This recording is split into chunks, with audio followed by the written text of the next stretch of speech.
घर जमाई मुंशी प्रेमचंद। मानसरोवर भाग 1। हरिधन जेठ की दोपहरी में ऊख में पानी देकर आया और बाहर बैठा रहा। घर में से धुआं उठता नजर आता था। छन छन की आवाज भी आ रही थी। उसके दोनों साले उसके बाद आए और घर में चले गए। दोनों सालों के लड़के भी आए और उसी तरह अंदर दाखिल हो गए, पर हरिधन अंदर न जा सका।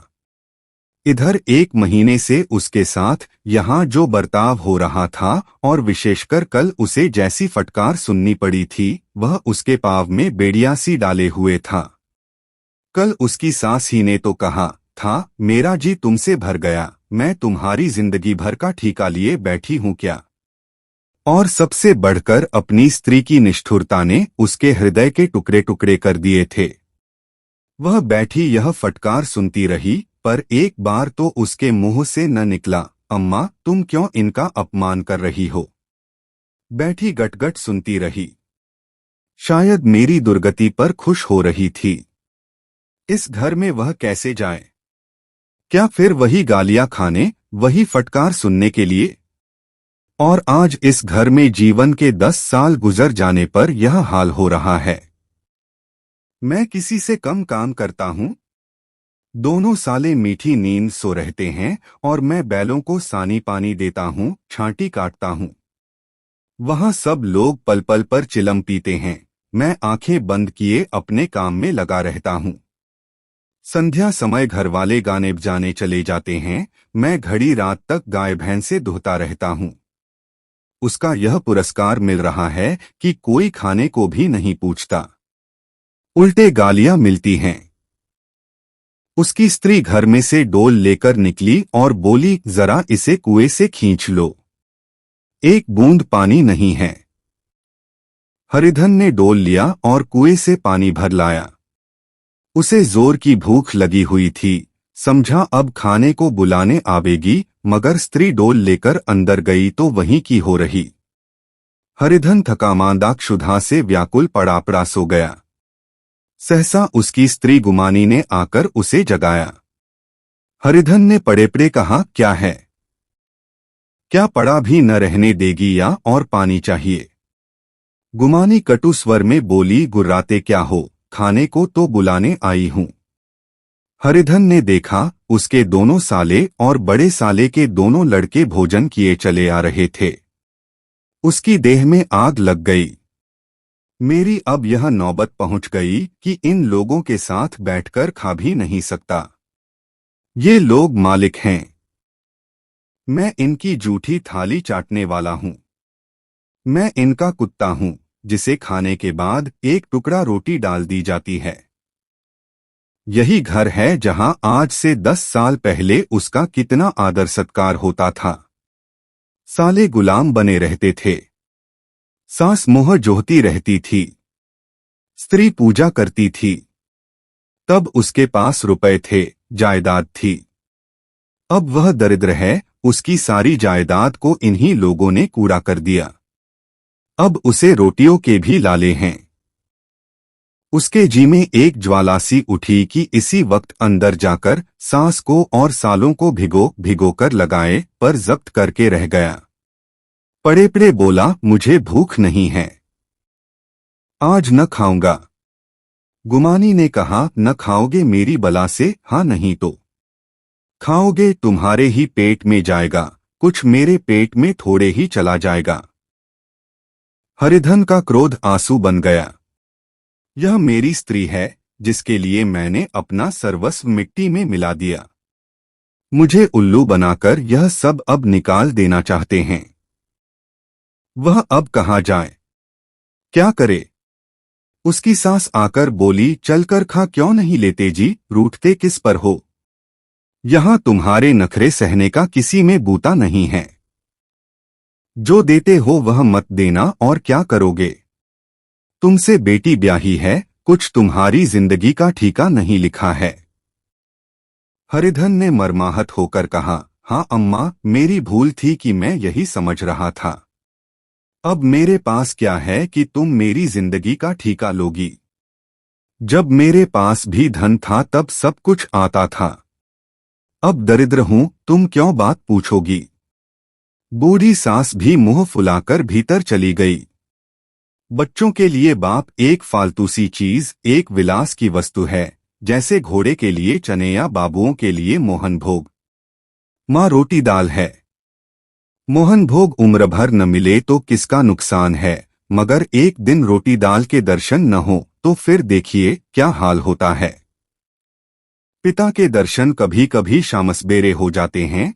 वह बच्चे को उछालता है, दुलारता है, कभी गोद में लेकर या उंगली पकड़कर सैर कराने ले जाता है, और बस यही उसके कर्तव्य की इति है। वह परदेश चला जाए, बच्चे को परवाह नहीं होती, लेकिन माँ तो बच्चे का सर्वस्व है। बालक एक मिनट के लिए भी उसका वियोग नहीं सह सकता। पिता कोई हो उसे परवाह नहीं, केवल एक उछलने कूदने वाला आदमी होना चाहिए, लेकिन माता तो अपनी ही होनी चाहिए, 16 आने अपनी, वही रूप, वही रंग, वही प्यार, वही सब कुछ। वह अगर नहीं है तो बालक के जीवन का स्रोत मानो सूख जाता है। फिर वह शिव का नंदी है, जिस पर फूल या जल चढ़ाना लाजिमी नहीं, अख्तियारी है। हरिधन की माता का आज 10 साल हुए देहांत हो गया था। उस वक्त उसका विवाह हो चुका था। वह 16 साल का कुमार था। पर मां के मरते ही उसे मालूम हुआ, मैं कितना निस्सहाय हूं, जैसे उस पर उसका कोई अधिकार ही न रहा हो। बहनों के विवाह हो चुके थे, भाई कोई दूसरा न था। बेचारा अकेले घर में जाते भी डरता था।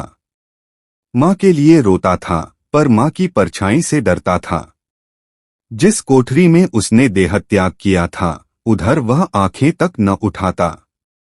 घर में एक बुआ थी, वह हरिधन का बहुत दुलार करती। हरिधन को अब दूध ज्यादा मिलता, काम भी कम करना पड़ता। बुआ बार बार पूछती, बेटा कुछ खाओगे।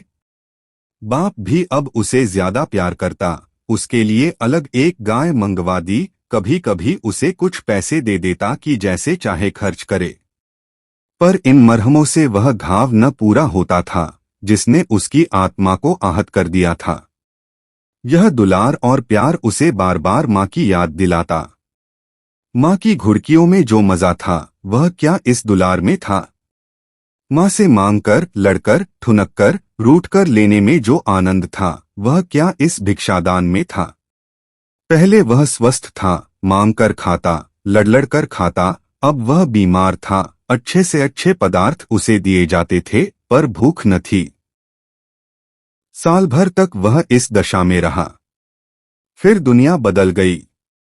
एक नई स्त्री, जिसे लोग उसकी माता कहते थे, उसके घर में आई और देखते देखते एक काली घटा की तरह उसके संकुचित भूमंडल पर छा गई। सारी हरियाली, सारे प्रकाश पर अंधकार का पर्दा पड़ गया। हरिधन ने इस नकली माँ से बात तक न की, कभी उसके पास गया तक नहीं। एक दिन घर से निकला और ससुराल चला आया। बाप ने बार बार बुलाया, पर उनके जीते जी वह फिर उस घर में न गया। जिस दिन उसके पिता के देहांत की सूचना मिली, उसे एक प्रकार का ईर्ष्यामय हर्ष हुआ। उसकी आंखों से आंसू की एक बूंद भी न आई। इस नए संसार में आकर हरिधन को एक बार फिर मातृस्नेह का आनंद मिला। उसकी सास ने ऋषिवरदान की भांति उसके शून्य जीवन को विभूतियों से परिपूर्ण कर दिया। मरुभूमि में हरियाली उत्पन्न हो गई। सालियों की चुहल में, सास के स्नेह में, सालों के वाकविलास में और स्त्री के प्रेम में उसके जीवन की सारी आकांक्षाएं पूरी हो गईं। सास कहती, बेटा तुम इस घर को अपना ही समझो, तुम ही मेरी आंखों के तारे हो। वह उससे अपने लड़कों की, बहुओं की शिकायत करती। वह दिल में समझता था, सास जी मुझे अपने बेटों से भी ज्यादा चाहती हैं। बाप के मरते ही वह घर गया और अपने हिस्से की जायदाद को कूड़ा करके रुपयों की थैली लिए हुए आ गया। अब उसका दूना आदर सत्कार होने लगा। उसने अपनी सारी संपत्ति सास के चरणों पर अर्पण करके अपने जीवन को सार्थक कर दिया। अब तक उसे कभी कभी घर की याद आ जाती थी। अब भूलकर भी उसकी याद न आती, मानो वह उसके जीवन का कोई भीषण कांड था, जिसे भूल जाना ही उसके लिए अच्छा था। वह सबसे पहले उठता, सबसे ज्यादा काम करता। उसका मनोयोग, उसका परिश्रम देखकर गांव के लोग दांतों तले उंगली दबाते थे। उसके ससुर का भाग बखानते, जिसे ऐसा दामाद मिल गया। लेकिन ज्यों-ज्यों दिन गुजरते गए, उसका मान सम्मान घटता गया। पहले देवता, फिर घर का आदमी, अंत में घर का दास हो गया। रोटियों में भी बाधा पड़ गई। अपमान होने लगा। अगर घर के लोग भूखों मरते और साथ ही उसे भी मरना पड़ता, तो उसे जरा भी शिकायत न होती। लेकिन जब देखता और लोग मूंछों पर ताव दे रहे हैं, केवल मैं ही दूध की मक्खी बना दिया गया हूं, तो उसके अंत स्थल से एक लंबी ठंडी आह निकल आती। अभी उसकी उम्र 25 ही साल की तो थी। इतनी उम्र इस घर में कैसे गुजरेगी? और तो और उसकी स्त्री ने भी आंखें फेर लीं। यह उस विपत्ति का सबसे क्रूर दृश्य था। हरिधन तो उधर भूखा प्यासा चिंतादाह में जल रहा था, इधर घर में सास जी और दोनों सालों में बातें हो रही थीं। गुमानी भी हामें हाँ मिलाती जाती थी। बड़े साले ने कहा, हम लोगों की बराबरी करते हैं। यह नहीं समझते कि किसी ने उनकी जिंदगी भर का बीड़ा थोड़े ही लिया है। 10 साल हो गए। इतने दिनों में क्या 2-3 हजार न हड़प गए होंगे? छोटे साले बोले, मजूर हो तो आदमी घुड़के भी, डांटे भी, अब इनसे कोई क्या कहे। न जाने इनसे कभी पिंड छूटेगा भी या नहीं। अपने दिल में समझते होंगे, मैंने 2000 रुपए नहीं दिए हैं। यह नहीं समझते कि उनके 2000 कब के उड़ चुके। सवा सेर तो 1 जून को चाहिए। सास ने गंभीर भाव से कहा, बड़ी भारी खोराक है। गुमानी माता के सिर से जू निकाल रही थी। सुलगते हुए हृदय से बोली, निकम्मे आदमी को खाने के सिवा और काम ही क्या रहता है। बड़े खाने की कोई बात नहीं है। जिसकी जितनी भूख हो उतना खाए, लेकिन कुछ पैदा भी तो करना चाहिए। यह नहीं समझते कि पहुनई में किसी के दिन कटे हैं। छोटे, मैं तो एक दिन कह दूंगा, अब अपनी राह लीजिए, आपका कर्जा नहीं खाया है।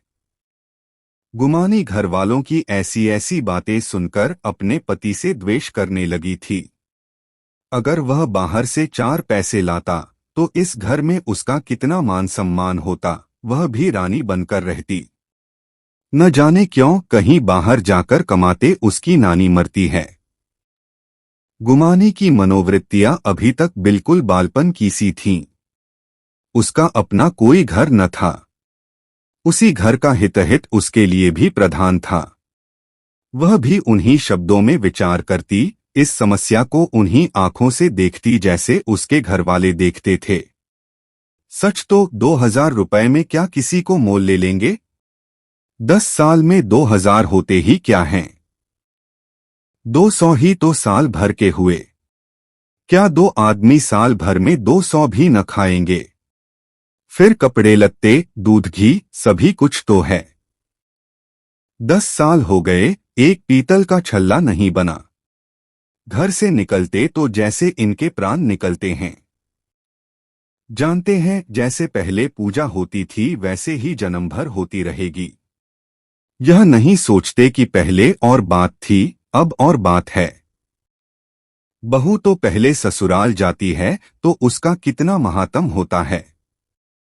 उसके डोली से उतरते ही बाजे बजते हैं, गांव मोहल्ले की औरतें उसका मुंह देखने आती हैं और रुपए देती हैं।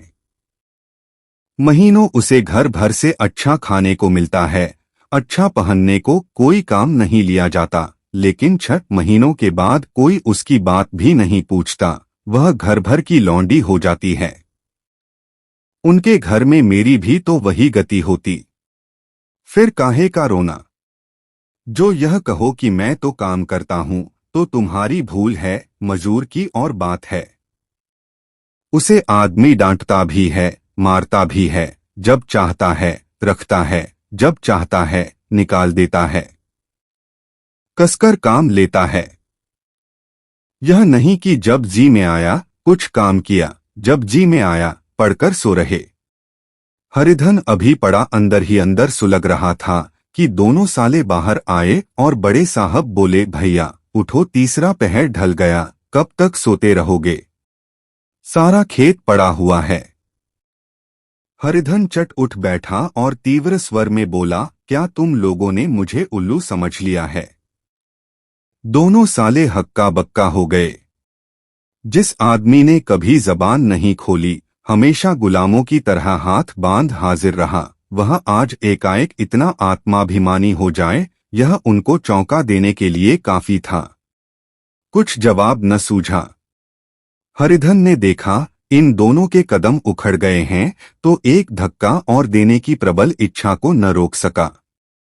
उसी ढंग से बोला, मेरी भी आंखें हैं, अंधा नहीं हूं न बहरा ही हूं। छाती फाड़कर काम करूं और उस पर भी कुत्ता समझा जाऊं, ऐसे गधे और कहीं होंगे। अब बड़े साले भी गर्म पड़े, तुम्हें किसी ने यहां बांध तो नहीं रखा है? अब की हरिधन लाजवाब हुआ। कोई बात न सूझी। बड़े ने फिर उसी ढंग से कहा, अगर तुम यह चाहो कि जन्म भर पाहुने बने रहो और तुम्हारा वैसा ही आदर सत्कार होता रहे, तो यह हमारे वश की बात नहीं है। हरिधन ने आंखें निकालकर कहा, क्या मैं तुम लोगों से कम काम करता हूं? बड़े, यह कौन कहता है? हरिधन, तो तुम्हारे घर की नीति है कि जो सबसे ज्यादा काम करे वही भूखों मारा जाए। बड़े, तुम खुद खाने नहीं गए, क्या कोई तुम्हारे मुंह में कौर डाल देता? हरिधन ने ओठ चबाकर कहा, मैं खुद खाने नहीं गया कहते तुम्हें लाज नहीं आती? नहीं आई थी बहन तुम्हें बुलाने? छोटे साले ने कहा, अम्मा भी तो आई थीं। तुमने कह दिया मुझे भूख नहीं है, तो क्या करती? सास भीतर से लपकी चली आ रही थी। यह बात सुनकर बोली, कितना कहकर हार गई, कोई उठे न तो मैं क्या करूं? हरिधन ने विष, खून और आग से भरे हुए स्वर में कहा, मैं तुम्हारे लड़कों का झूठा खाने के लिए हूं। मैं कुत्ता हूं कि तुम लोग खाकर मेरे सामने रूखी रोटी का टुकड़ा फेंक दो? बुढ़िया ने ऐंठकर कहा, तो क्या तुम लड़कों की बराबरी करोगे? हरिधन परास्त हो गया। बुढ़िया ने एक ही वाक प्रहार में उसका काम तमाम कर दिया। उसकी तनी हुई भवें ढीली पड़ गईं, आंखों की आग बुझ गई, फड़कते हुए नथुने शांत हो गए। किसी आहत मनुष्य की भांति वह जमीन पर गिर पड़ा। क्या तुम मेरे लड़कों की बराबरी करोगे? यह वाक्य एक लंबे भाले की तरह उसके हृदय में चुभता चला जाता था। न हृदय का अंत था, न उस भाले का। सारे घर ने खाया, पर हरिधन न उठा। सास ने मनाया, सालियों ने मनाया, ससुर ने मनाया, दोनों साले मनाकर थक गए। हरिधन न उठा, वहीं द्वार पर एक टाट पर पड़ा था। उसे उठाकर सबसे अलग कुएं पर ले गया और जगत पर बिछाकर पड़ा रहा। रात भीग चुकी थी। अनंत प्रकाश में उज्ज्वल तारे बालकों की भांति क्रीड़ा कर रहे थे। कोई नाचता था, कोई उछलता था, कोई हंसता था, कोई आंखें भींचकर फिर खोल देता, कोई साहसी बालक सपाट भरकर एक पल में उस विस्तृत क्षेत्र को पार कर लेता था और न जाने कहां छिप जाता था। हरिधन को अपना बचपन याद आया, जब वह भी इसी तरह क्रीड़ा करता था। उसकी बालस्मृतियां उन्हीं चमकीले तारों की भांति प्रज्वलित हो गई। वह अपना छोटा सा घर, वह आम के बाग जहां वह केरिया चुना करता था, वह मैदान जहां वह कबड्डी खेला करता था, सब उसे याद आने लगे। फिर अपनी स्नेहमयी माता की सदैव मूर्ति उसके सामने खड़ी हो गई। उन आंखों में कितनी करुणा थी, कितनी दया थी। उसे ऐसा जान पड़ा मानो माता आंखों में आंसू भरे उसे छाती से लगा लेने के लिए हाथ फैलाए उसकी ओर चली आ रही है। वह उस मधुर भावना में अपने को भूल गया। ऐसा जान पड़ा मानो माता ने उसे छाती से लगा लिया है और उसके सिर पर हाथ फेर रही है। वह रोने लगा, फूट फूट कर रोने लगा। उसी आत्मसम्मोहित दशा में उसके मुंह से यह शब्द निकला, अम्मा, तुमने मुझे इतना भुला दिया। देखो तुम्हारे प्यारे लाल की क्या दशा हो रही है। कोई उसे पानी को भी नहीं पूछता। क्या जहां तुम हो वहां मेरे लिए जगह नहीं है? सहसा गुमानी ने आकर पुकारा, क्या सो गए तुम? नौज किसी को ऐसी राक्षसी नींद आए? चलकर खा क्यों नहीं लेते? कब तक कोई तुम्हारे लिए बैठा रहे? हरिधन उस कल्पनाजगत से क्रूर प्रत्यक्ष में आ गया। वही कुएं की जगत थी, वही फटा हुआ टाट, और गुमानी सामने खड़ी कह रही थी, कब तक कोई तुम्हारे लिए बैठा रहे? हरिधन उठ बैठा और मानो तलवार म्यान से निकालकर बोला, भला तुम्हें मेरी सुध तो आई? मैंने तो कह दिया था मुझे भूख नहीं है। गुमानी, तो कै दिन न खाओगे? अब इस घर का पानी भी न पीऊंगा। तुझे मेरे साथ चलना है या नहीं? दृढ़ संकल्प से भरे हुए इन शब्दों को सुनकर गुमानी सहम उठी। बोली, कहाँ जा रहे हो? हरिधन ने मानो नशे में कहा, तुझे इससे क्या मतलब? मेरे साथ चलेगी या नहीं? फिर पीछे से न कहना मुझसे कहा नहीं। गुमानी आपत्ति के भाव से बोली, तुम बताते क्यों नहीं कहाँ जा रहे हो? तू मेरे साथ चलेगी या नहीं? जब तक तुम बता न दोगे मैं नहीं जाऊंगी। तो मालूम हो गया तू नहीं जाना चाहती। मुझे इतना ही पूछना था, नहीं अब तक मैं आधी दूर निकल गया होता। यह कहकर वह उठा और अपने घर की ओर चला। गुमानी पुकारती रही, सुन लो, पर उसने पीछे फिर कर भी न देखा। 30 मील की मंजिल हरिधन ने 5 घंटों में तय की। जब वह अपने गांव की अमराइयों के सामने पहुंचा तो उसकी मातृभावना उषा की सुनहरी गोद में खेल रही थी। उन वृक्षों को देखकर उसका विह्वल हृदय नाचने लगा। मंदिर का वह सुनहरा कलश देखकर वह इस तरह दौड़ा मानो एक छलांग में उसके ऊपर जा पहुंचेगा। वह वेग में दौड़ा जा रहा था मानो उसकी माता गोद फैलाए उसे बुला रही हो। जब वह आमों के बाग में पहुंचा, जहां डालियों पर बैठकर वह हाथी की सवारी का आनंद पाता था, जहां की कच्ची बेरों और लिसोड़ों में एक स्वर्गीय स्वाद था, तो वह बैठ गया और भूमि पर सिर झुकाकर रोने लगा, मानो अपनी माता को अपनी विपत्तिकथा सुना रहा हो।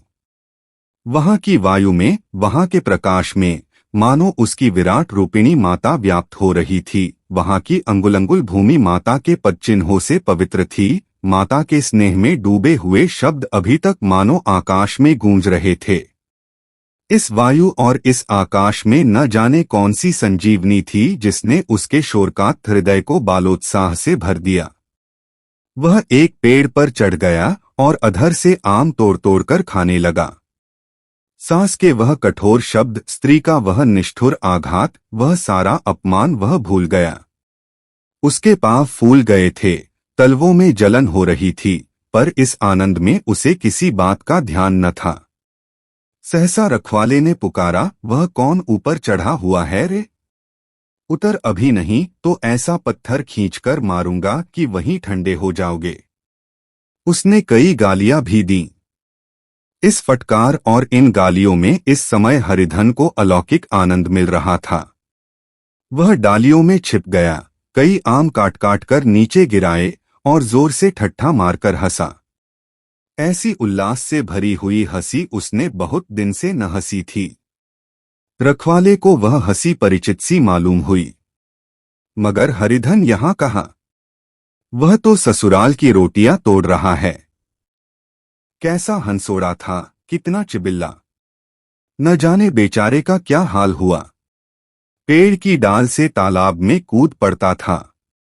अब गांव में ऐसा कौन है? डांटकर बोला, वहां बैठे बैठे हंसोगे तो आकर सारी हंसी निकाल दूंगा, नहीं सीधे से उतर आओ। वह गालियां देने जा रहा था कि एक गुठली आकर उसके सिर पर लगी। सिर सहलाता हुआ बोला, यह कौन शैतान है? नहीं मानता? ठहर तो मैं आकर तेरी खबर लेता हूं। उसने अपनी लकड़ी नीचे रख दी और बंदरों की तरह चटपट ऊपर चढ़ गया। देखा तो हरिधन बैठा मुस्किरा रहा है। चकित होकर बोला, अरे हरिधन, तुम यहां कब आए? इस पेड़ पर कब से बैठे हो? दोनों बचपन सखा वहीं गले मिले। यहाँ कब आए? चलो घर चलो भले आदमी, क्या वहां आम भी मयस्सर न होते थे? हरिधन ने मुस्किराकर कहा, मंगरू, इन आमों में जो स्वाद है वह और कहीं के आमों में नहीं है। गांव का क्या रंगढंग है? मंगरू, सब चैनचान है भैया। तुमने तो जैसे नाता ही तोड़ लिया। इस तरह कोई अपना गांव-घर छोड़ देता है? जब से तुम्हारे दादा मरे सारी गिरस्ती चौपट हो गई। दो छोटे छोटे लड़के हैं, उनके किए क्या होता है? हरिधन, मुझे अब उस गिरस्ती से क्या वास्ता है भाई? मैं तो अपना ले दे चुका। मजूरी तो मिलेगी न?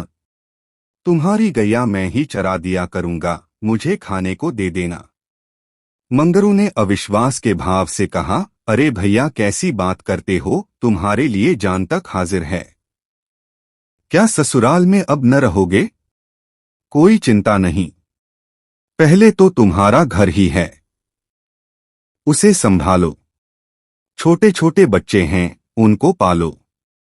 तुम नई अम्मा से नाहक डरते थे, बड़ी सीधी है बेचारी। बस अपनी माँ ही समझो, तुम्हें पाकर तो निहाल हो जाएगी। अच्छा, घरवाली को भी तो लाओगे? हरिधन, उसका अब मुंह न देखूंगा, मेरे लिए वह मर गई। मंगरू, तो दूसरी सगाई हो जाएगी। अब की ऐसी महरिया ला दूंगा कि उसके पैर धो धोकर पियोगे, लेकिन कहीं पहली भी आ गई तो? हरिधन, वह न आएगी। हरिधन अपने घर पहुंचा तो दोनों भाई भैया आए। भैया आए कहकर भीतर दौड़े और मां को खबर दी। उस घर में कदम रखते ही हरिधन को ऐसी शांत महिमा का अनुभव हुआ मानो वह अपनी मां की गोद में बैठा हुआ है। इतने दिनों ठोकरें खाने से उसका हृदय कोमल हो गया था। जहां पहले अभिमान था, आग्रह था, हेकड़ी थी, वहां अब निराशा थी, पराजय थी और याचना थी। बीमारी का जोर कम हो चला था, अब उस पर मामूली दवा भी असर कर सकती थी। किले की दीवारें छिद चुकी थीं, अब उसमें घुस जाना असह्य न था। वही घर जिससे वह एक दिन विरक्त हो गया था, अब गोद फैलाए उसे आश्रय देने को तैयार था। हरिधन का निर्वलंबन मन यह आश्रय पाकर मानो तृप्त हो गया। शाम को विमाता ने कहा, बेटा तुम घर आ गए, हमारे धनभाग। अब इन बच्चों को पालो, माँ का नाता न सही, बाप का नाता तो है ही। मुझे एक रोटी दे देना, खाकर एक कोने में पड़ी रहूंगी। तुम्हारी अम्मा से मेरा बहन का नाता है, उस नाते से भी तो तुम मेरे लड़के होते हो। हरिधन की मातृविह्वल आंखों को विमाता के रूप में अपनी माता के दर्शन हुए। घर के एक एक कोने में मातृस्मृतियों की छटा चांदनी की भांति छिटकी हुई थी। विमाता का प्रौढ़ मुखमंडल भी उसी छटा से रंजित था। दूसरे दिन हरिधन फिर कंधे पर हल रखकर खेत को चला। उसके मुख पर उल्लास था और आंखों में गर्व। वह अब किसी का आश्रित नहीं, आश्रयदाता था, किसी के द्वार का भिक्षुक नहीं, घर का रक्षक था। एक दिन उसने सुना, गुमानी ने दूसरा घर कर लिया। माँ से बोला, तुमने सुना काकी? गुमानी ने घर कर लिया। काकी ने कहा, घर क्या कर लेगी, ठट्ठा है। बिरादरी में ऐसा अंधेर, पंचायत नहीं अदालत तो है। हरिधन ने कहा, नहीं काकी, बहुत अच्छा हुआ। ला महावीर जी को लड्डू चढ़ाऊं। मैं तो डर रहा था, कहीं मेरे गले ना आ पड़े। भगवान ने मेरी सुन ली। मैं वहां से यही ठानकर चला था, अब उसका मुंह न देखूंगा। भाइयों बहनों, कैसा लगा हमारा प्रोग्राम? और भी अच्छे प्रोग्राम देखने के लिए हमारे इस चैनल को सब्सक्राइब, शेयर और लाइक करके सपोर्ट करें। दोस्तों, 1 लाख सब्सक्राइबर करने की मेहरबानी करें प्लीज।